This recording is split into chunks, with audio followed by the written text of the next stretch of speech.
سلام الله عليكم متابعي قناة أسد المعرفة.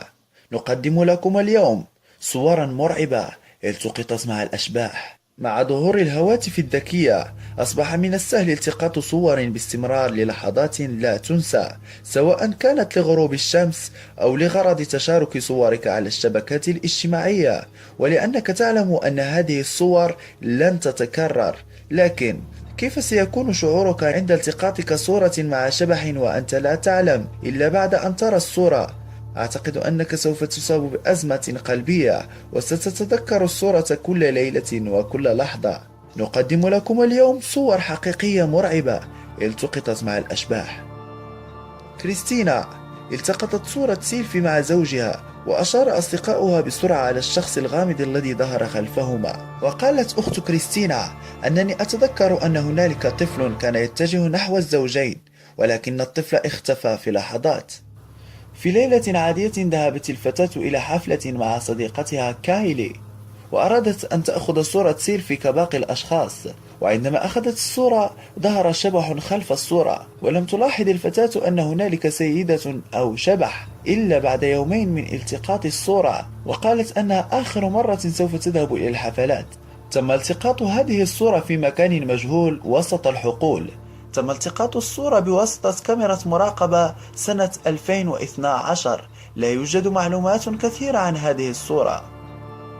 فتاة في سن 14 سنة أرادت أن تأخذ سيلفي في غرفتها، وبعد نشر الصورة على حسابها في تويتر لاحظت شيئا غريبا خلف النافذة. في هذا الوقت حدث قلق كبير بخصوص هذه الصورة والشبح الغريب، وتسبب في قلق نصف سكان أمريكا في نيويورك.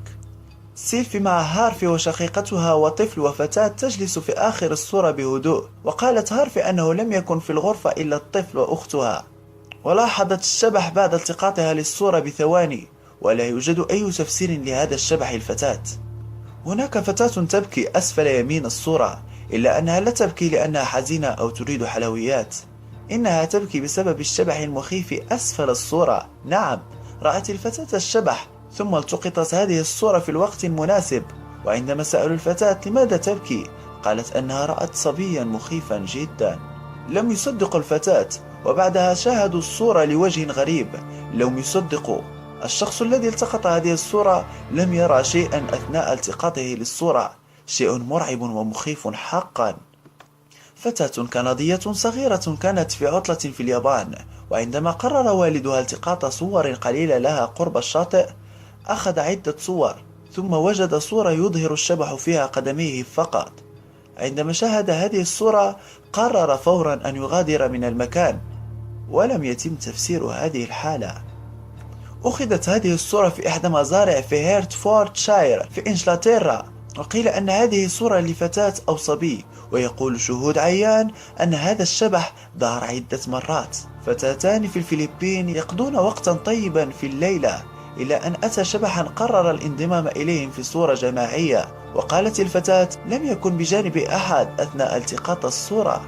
في هذه الصورة القديمة للعروسين عام 1942 يبدو سعيدا جدا، وبعدها شاهد الصورة أكثر من مرة، لكن لم يلاحظ شيئا، إلا أن زوجته لاحظت الصورة أثناء مغادرتهما للمكان.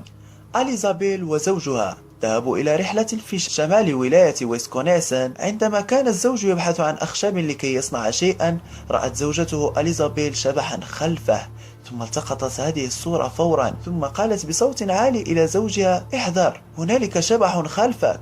ثم اختفى الشبح بثواني، ولم يكرر هذه الرحلة مرة ثانية. هذه الصورة التقطت قديما في مصحة بيرفلي هيلز، ولا توجد أي معلومة أخرى عن هذه الصورة الغريبة. وأخيرا وليس أخيرا، في يوم ما جاء الصبي من المدرسة وكان يريد أن ينام، حيث قبل النوم التقط صورة سيلفي ثم نام. جاءت أمها لتأخذ الهاتف، وجدت صورة شبح مع هذا الصبي في الغرفة. الأم قالت أنه لا يوجد أشخاص يعيشون في البيت إلا نحن الاثنين. ثم قررت الأم ترك المنزل فورا، وعرضت الصورة على المباحث، لكن لم يجدوا له تفسير. للمزيد من المقاطع اشترك بالقناة، كما لا تبخل علينا باللايك وتعليق صغير يدعمنا.